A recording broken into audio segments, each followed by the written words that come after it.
El Bismarck no puede entenderse sin analizar la curva evolutiva del acorazado alemán. Alemania no tenía tradición de acorazados oceánicos comparables a los británicos o estadounidenses. Sus diseños anteriores, como los Pre-Dreadnought de la Kaiserliche Marine y más tarde los acorazados tipo Deutschland, los Panzerschiffe, priorizaban alcance y artillería en detrimento del blindaje. Con el Bismarck se produce una ruptura doctrinal. Alemania abandona el concepto de acorazado corsario y adopta el modelo de buque capital clásico, pero adaptado a una realidad estratégica desfavorable.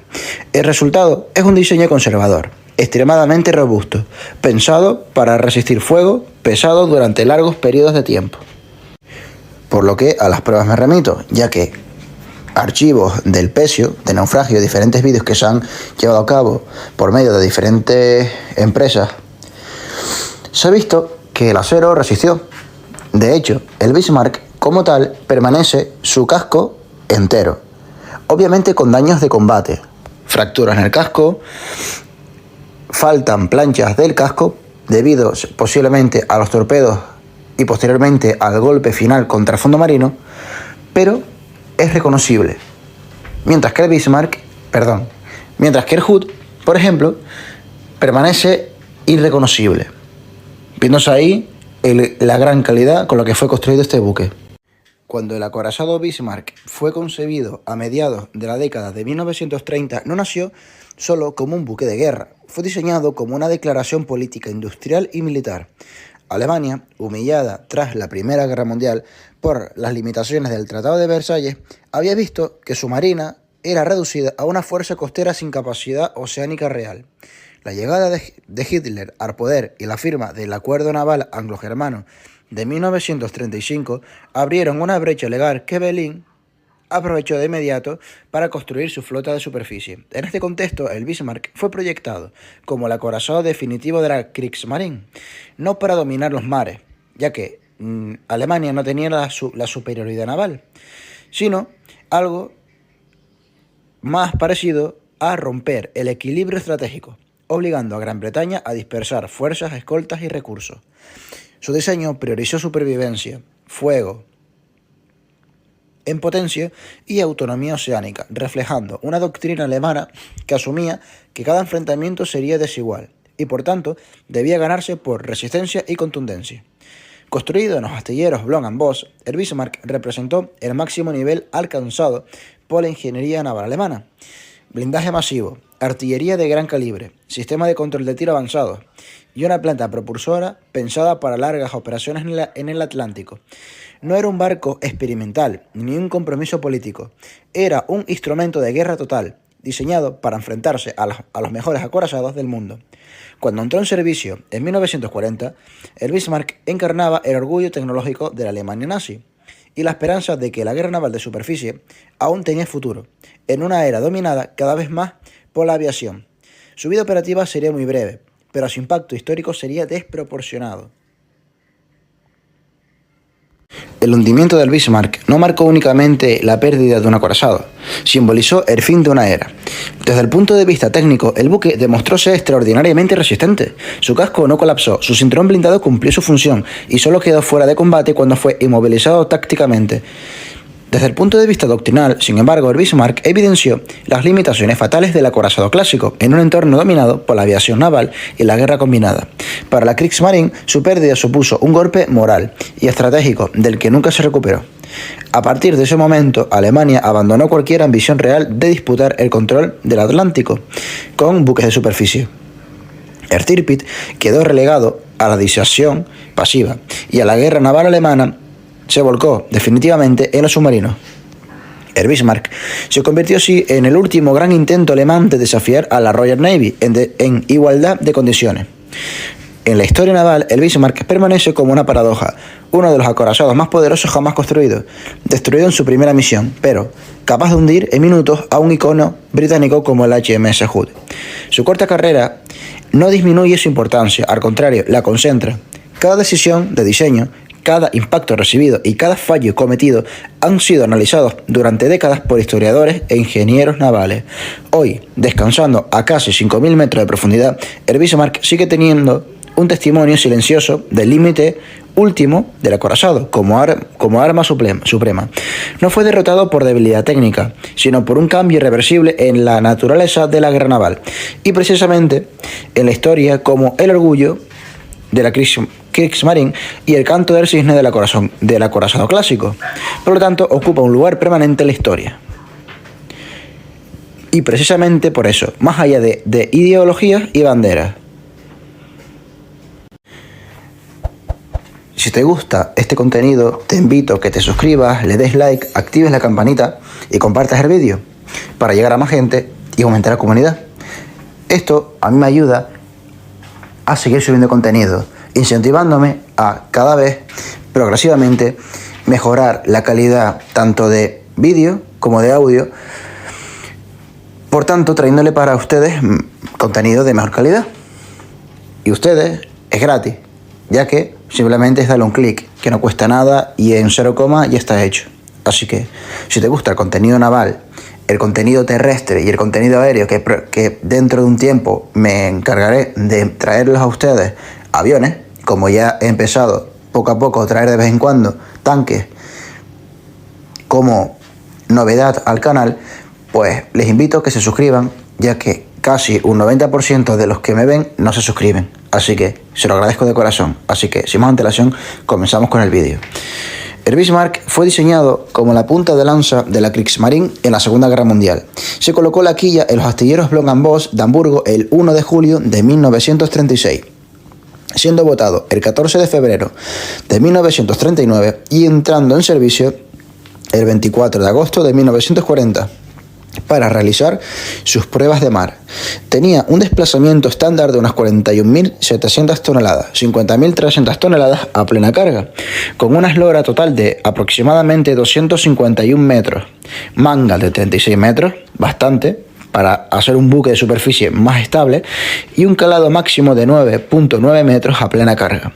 El casco contaba con un doble fondo que cubría el 83% de su longitud y estaba dividido en 22 compartimentos estancos. El Bismarck era un buque muy estable en mar abierto gracias a su amplia manga, como mencioné hace un momento, y tenía una estructura muy fuerte, aunque su popa resultó ser relativamente frágil en combate. Esto se demostró en su hundimiento, ya que el barco obtener flotabilidad negativa debido a que se volcó, la diferencia de presión provocó que la popa, toda la sección de popa, se destruyera, se desintegrara. Pero, quitando eso, era un buque muy resistente. Ahora vamos a hablar sobre el corazón del Bismarck. La planta motriz del Bismarck consistía en 3 turbinas de vapor de engranajes Block & Voss, desarrollando un total de 150.170 caballos de vapor, acoplados a 3 ejes y hélices de 3 palas de 4.7 metros de diámetro cada una. Como combustible empleaba fueloil pesado en 12 calderas Wagner de alta presión.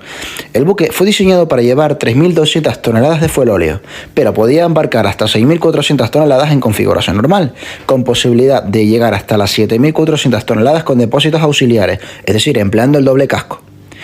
Con esa carga de combustible, el Bismarck tenía un radio de acción,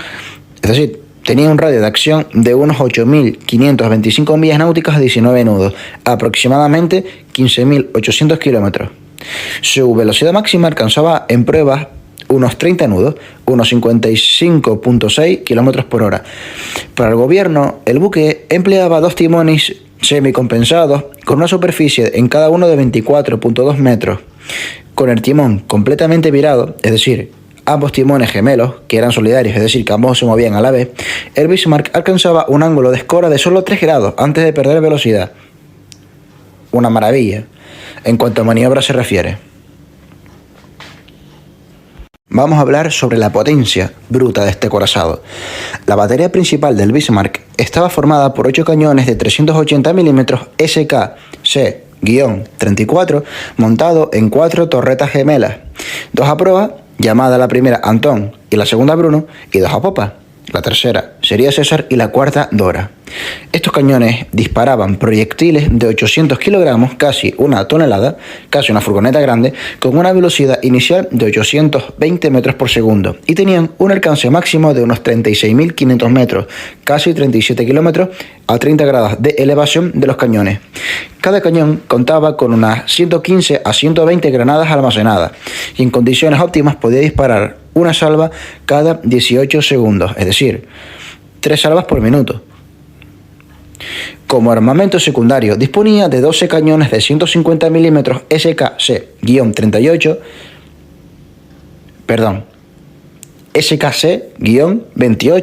L-55 en 6 torretas gemelas, basados en los acorazados de la clase Sarhorst. Estos cañones disparaban proyectiles de 45.3 kilogramos a 875 metros por segundo de velocidad inicial, con un alcance máximo de unos 23.000 metros, a un ritmo de fuego cercano a los 6 disparos por minuto. Cabe destacar que esta artillería secundaria era de ángulo bajo, no diseñados para doble propósito antiaéreo, opción criticada por historiadores navales, ya que esto fue uno de los factores que provocaron que los Swordfish, torpederos ya obsoletos de entreguerras, y yo diría de básicamente la Primera Guerra Mundial, pudieron escabullirse del fuego antiaéreo y poder dar el golpe de gracia al Bismarck en el timón. Por lo tanto, por muy bueno que fueran, ya que eran un antiaéreo muy bueno, al no tener un grado de depresión suficiente, ni tampoco tener un grado de elevación lo suficientemente grande, pues provocaba que se limitara a aviones más modernos. Pero debería haberse en su momento pensado también en aviones de entreguerras y de la época, ya que todavía los británicos la empleaban. Así que fue uno de los principales motivos por los cuales el Bismarck fue alcanzado. Debido a que, por mucha potencia de fuego que tenga, si no es óptima, no va a servir para nada. Y con esto no solo me refiero a la batería antiaérea, que también le sucedía algo parecido, sino al armamento secundario, del cual he hablado ahora mismo. Si se hubiera puesto de doble propósito, seguramente el Bismarck podía haber sobrevivido a ese ataque, ya que la potencia era más que suficiente para desintegrar cualquier aeronave que se acercara. Las torretas principales eran accionadas eléctricamente para la rotación y utilizaban mecanismos hidráulicos para la elevación de los cañones. También los cañones disponían de cargadores automáticos en el túnel de cargadores, es decir, shell room, bajo cada torreta. Y la recarga de cada disparo, es decir, la carcasa metálica más la carga propulsora, era manual, pero asistida mecánicamente. Algo parecido al Iowa. Bajo condiciones óptimas, como ya expliqué en su momento, más atrás en el vídeo, podía alcanzar 3 disparos por minuto por arma, con una tripulación bien entrenada. En cuanto a la artillería antiaérea, la defensa antiaérea original del Bismarck incluía 16 piezas de 105 mm L-65, 16 de 37 mm L-83 y 12 cañones antiaéreos de 20 mm C-30. Los cañones de 105 mm L-65 eran monopiezas antiaéreas. Disparaban proyectiles de 15.1 kilogramos con un alcance práctico horizontal de 17.700 metros y vertical de 12.500 metros. Su cadencia era de unos 16 disparos por minuto, un tiro cada 3.6 segundos. Las piezas de 37 milímetros, montajes dobles, disparaban proyectiles de 0.75 kilogramos con un alcance de 8.500 metros y ritmo muy elevado, aproximadamente 80 disparos por minuto, una cadencia de 0.75 segundos por tiro, es decir, menos de un segundo por tiro. Los cañones automáticos de 20 milímetros eran montajes simples LW-30 que tenían una cadencia de entre 450 a 500 disparos por minuto, entre 0.21 y 0.5 segundos entre tiros, siendo su alcance efectivo de unos pocos kilómetros. Esta batería antiaérea estaba dirigida por un sistema de control de tiro dedicado con telémetros y radares, descrito a continuación, de igual manera que los cañones principales, los cuales cada 250 disparos debían cambiarse la ánima rayada, que es la que principalmente se usaban, o lisa, dependiendo del contexto. Quien la animaliza no deja de ser el cañón, por decirlo de alguna forma, lo que vemos en fotografías históricas, ya que se desgastaba debido a la gran potencia y calor que generaba la explosión de la salida del proyectil. El Bismarck contaba con avanzados sistemas de dirección de tiro para su época. Para la artillería principal se disponía de telémetros estereoscópicos de 10.5 metros de base, uno en proa y otro en popa, y un telémetro de 7 metros en la torre de proa. Estos telémetros alimentaban los calculadores mecánicos que computaban el tiro de los cañones de 380 y 150 milímetros. Además, el buque estaba equipado con 3 radares FUMO 23 para control de tiro, uno en la torre de proa y otro en la torre de popa y uno en la cofa a plomo del mástil. Para la artillería antiaérea se contaba con 4 directores de tiro CGC-38 dotados de sus propios telémetros de 4 metros y visores ópticos, además de 2 telémetros antiaéreos SL-SL2 de 4 metros para tiro nocturno. Toda esta electrónica y sistemas ópticos permitían a la tripulación calcular disparos precisos a blancos navales y aéreos a distancias muy largas. En cuanto al esquema del blindaje del Bismarck, era muy pesado. El cinturón blindado principal tenía un grosor de 320 milímetros a nivel central, reforzado en los extremos por mamparos transversales de 220 milímetros. Estaba complementado por 2 cubiertas acorazadas, una cubierta superior de 50 milímetros y la cubierta principal de entre 100 a 120 milímetros. Las torretas principales tenían placas frontales de 360 milímetros. Inclinado, por supuesto, y laterales de 220 milímetros. Las barbetas de las torres principales, en el interior de la torreta, que estaba incrustado en el casco, alcanzaba hasta 340 milímetros en su sección más gruesa. La torre de mando blindada, es decir, el castillo, contaba con placas de entre 220 a 360 milímetros internamente. El barco disponía de un mamparo antitorpedo de 45 milímetros que separaba el doble casco, diseñado para absorber explosiones bajo el agua, del resto de la embarcación. El casco se dividía en numerosos compartimentos estancos, 22 en total, que podían cerrarse para contener inundaciones. En cuanto a la protección contra incendios, el Bismarck llevaba instalados sistemas de bombas de achique, tuberías y aspersores típicos de los buques de guerra, junto con un destacado entrenamiento de la tripulación en defensa contra incendios. Las posteriores exploraciones del pez confirmaron que los torpedos británicos nunca penetraron los mamparos internos, es decir, por lo tanto, el barco en sí se hundió porque la misma tripulación así lo quiso, abriendo válvulas y machos de fondo. Solo desgarraron las cámaras entre la plancha exterior y los mamparos internos, cumpliendo su función de absorber la explosión. Esto muestra que el casco principal resistió, prácticamente intacto bajo el agua, durante el hundimiento. También he de mencionar que el Bismarck tenía un diseño muy inteligente, ya que utilizaba un sistema de blindaje que se denominaba en inglés tailback o como cubierta inclinada, para proteger sus partes vitales. Era una técnica común en el diseño naval alemán. Este blindaje contaba con una cubierta inclinada de 110 milímetros que unía la parte inferior del cinturón acorazado principal, diseñado para desviar proyectiles y proteger motores y municiones, y la parte superior. Entonces, ¿qué es la estructura tailback? Consistía en una pendiente de blindaje interior de entre 80 a 110 milímetros dependiendo de la sección, que se inclinaba hacia abajo desde la cubierta principal hasta la parte inferior del cinturón, impidiendo que proyectiles enemigos penetraran las entrañas del buque, al menos los proyectiles de menor calibre, y también esto hacía que rebotaran esquirlas para evitar daños mayores. Por lo tanto, en sí el peso del blindaje representaba más del 40% del desplazamiento estándar del buque, sumando unas 19.082 toneladas métricas. Este diseño de coraza de tortuga era altamente efectivo contra disparos a corta y media distancia, obligando a los proyectiles a impactar en un ángulo muy agudo o a atravesar múltiples capas de acero. Y también el Bismarck, además del blindaje que ya he mencionado, tenía placas exteriores soldadas al casco. Estas no eran muy blindadas, eran de hecho delgadas, de entre 16 a 25 milímetros. Estos se colocaban fuera del mamparo antitorpedo. ¿Para qué?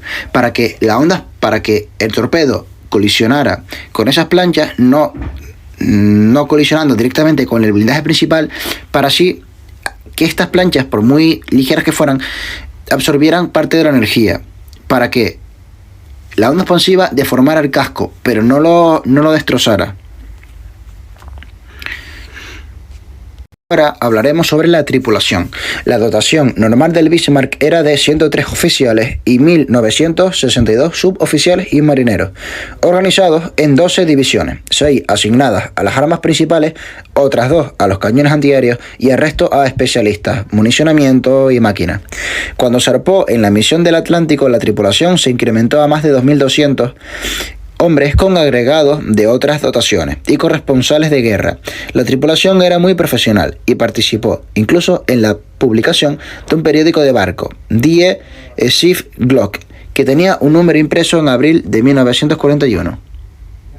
No todo es malo, ya que el pecio del Bismarck fue hallado, más bien redescubierto, por el oceanógrafo Robert Ballard el 8 de junio de 1989, a una profundidad aproximada de 4.791 metros en el Atlántico Norte, a unos 650 kilómetros al oeste de Brest, Francia. Reposa casi intacto en la ladera de un volcán submarino hundido, llanura abisal de Porcupine, apoyado en el fondo luego de volcar sobre su banda de babor. Las imágenes obtenidas mostraron que el casco está en muy buen estado, en general. El cinturón blindado permaneció esencialmente intacto bajo el agua. James Cameron y otros exploradores confirmaron que no había señales de implosión interna. El Bismarck no explotó al hundirse, lo que sugiere que la mayor parte de sus compartimentos ya estaban inundados en el hundimiento, coincidiendo en la teoría de que su tripulación lo echó a pique, como supervivientes habían afirmado. En la zona del pecio se observaron numerosos impactos de proyectiles sobre la cubierta superior, por encima del cinturón blindado, y abolladuras por granadas de 356 milímetros rebotadas, pero las placas principales resistieron al combate. El hundimiento del Bismarck provocó un gran impacto negativo en la Kriegsmarine alemana. El hundimiento del Bismarck constituyó un duro golpe simbólico para la Kriegsmarine. Con la pérdida de su principal acorazado operativo, quedaba en servicio solo el Tirpitz, de la misma clase, lo que limitó enormemente las capacidades navales de superficie alemanas en el Atlántico. El parte de guerra alemán, o Wehrmacht Bericht, mencionó el combate y hundimiento del acorazado como un acontecimiento destacado, en 3 comunicados distintos durante la Operación Regenübung. A raíz del fiasco del Bismarck, el alto mando alemán fue cada vez más reacio a exponer otros buques de gran porte. Hitler, por ejemplo, confirmó el abandono de futuros planes de barcos de superficie en favor de la guerra submarina. En resumen, la Kriegsmarine perdió con el Bismarck la mayoría de su proyección de fuerza en el océano, reforzando la supremacía naval aliada, lo que conllevó a que por miedo los buques de gran porte que quedaban, como por ejemplo Sarhorst, Gneisenau o Tirpitz, quedaran relegados a actividades de ataque costero, principalmente, y a convoyes aliados que eran interceptados hacia la URSS, pero no más allá, y siempre apoyados por la Luftwaffe, para evitar hundimientos como el Bismarck. Ahora vamos a hablar en cuanto a su historial de servicio. Vamos a hablar principalmente de la principal operación y, digamos, única operación en la cual actuó como para lo que fue construido, la Operación Regenübung. La única misión de combate del Bismarck fue la Operación Regenübung, como acabo de mencionar, que ocurrió en mayo de 1941, al mando del comandante Ernst Liedermann. Zarpó de Gotenhafen, actual Gdansk. Perdón, es que estoy un poco malo. El 19 de mayo, junto al crucero pesado Prinz Eugen. El objetivo era romper el bloqueo aliado en el Atlántico Norte y atacar convoyes. El 24 de mayo de 1941, en el estrecho de Dinamarca, el Bismarck entabló combate con la flota británica. En esa batalla hundió al acorazado ligero británico HMS Hood y dejó herido al Prince of Wales. Sin embargo, el Bismarck también recibió varios impactos de las baterías principales británicas, que dañaron la superestructura, y uno de los proyectiles perforó una sección de proa, tanto de estribor a babor, desperdiciando más de 2.000 toneladas de combustible. A raíz de ese combate, el almirantajo británico lanzó una persecución intensa contra el Bismarck, intentando interceptarlo y neutralizarlo con toda la Home Fleet, es decir, toda la flota que se localizaba en las islas británicas. Pondré una fotografía histórica del hundimiento del Bismarck, tomada desde uno de los barcos británicos. Muestra al Bismarck ardiendo mientras es atacado el 27 de mayo de 1941. Durante la noche del 26 al 27 de mayo, aviones torpederos Fairey Swordfish del portaaviones Ark Royal lanzaron un ataque que impactó uno de los dos timones del Bismarck, dejándolo prácticamente paralizado. Uno de ellos desapareció y el otro quedó bloqueando la hélice central del barco. Esa madrugada y por la mañana, los acorazados británicos King George V y Rodney, apoyados por cruceros y destructores, abrieron fuego a larga distancia, hacia las 8:50 de la mañana. El Bismarck devolvió el fuego con sus torres delanteras, pero pronto un proyectil de 406 milímetros del Rodney impactó en su superestructura y bastidores de torretas, matando a cientos de tripulantes, incluyendo altos oficiales, y dejando fuera de combate las torres delanteras Anton y Bruno. Para las 9:30, las baterías principales restantes estaban neutralizadas. El Bismarck escoraba a 20 grados y ardía en humo y fuego. Hacia las 10 de la mañana, los buques británicos habían disparado alrededor de 2.800 proyectiles contra el Bismarck, acertando más de 400. Pero el acorazado alemán aún permanecía a flote.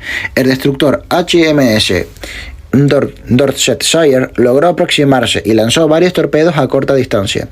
Al menos 2 torpedos impactaron en la banda de babor del Bismarck, provocando una inundación masiva. Alrededor de las 10:35, el Bismarck dio un vuelco por babor y se hundió por la popa, desapareciendo bajo la superficie hacia las 10:40 del 27 de mayo. Según supervivientes alemanes, antes de hundirse se habían abierto válvulas de achique y colocando cargas de demolición por orden de la tripulación, acelerando así el proceso de hundimiento. Tras el hundimiento, solo unos cientos de hombres quedaron en el agua. Las naves británicas rescataron únicamente 114 supervivientes de una tripulación original de 2.200, es decir, que sobrevivieron menos de un 15% de la tripulación. La mayoría de la tripulación, incluyendo a su comandante Liedermann, murió en batalla o cuando la nave se fue a pique. El almirante Swinewind, perdón por la pronunciación, pero es que no sé si es alemán o inglés, subcomandante del acorazado, solicitó ayuda a España y movió el crucero Canarias hacia la zona, pero este solo halló restos mortales, es decir, que España sí se ayudó, pero llegó tarde. Por lo tanto no rescató a nadie, rescató cuerpos y los entregó a Alemania. En resumen, la persecución culminó con la derrota total del Bismarck y la pérdida de casi toda su tripulación, y los que sobrevivieron fueron prisioneros de guerra hasta finalizamiento de esta misma.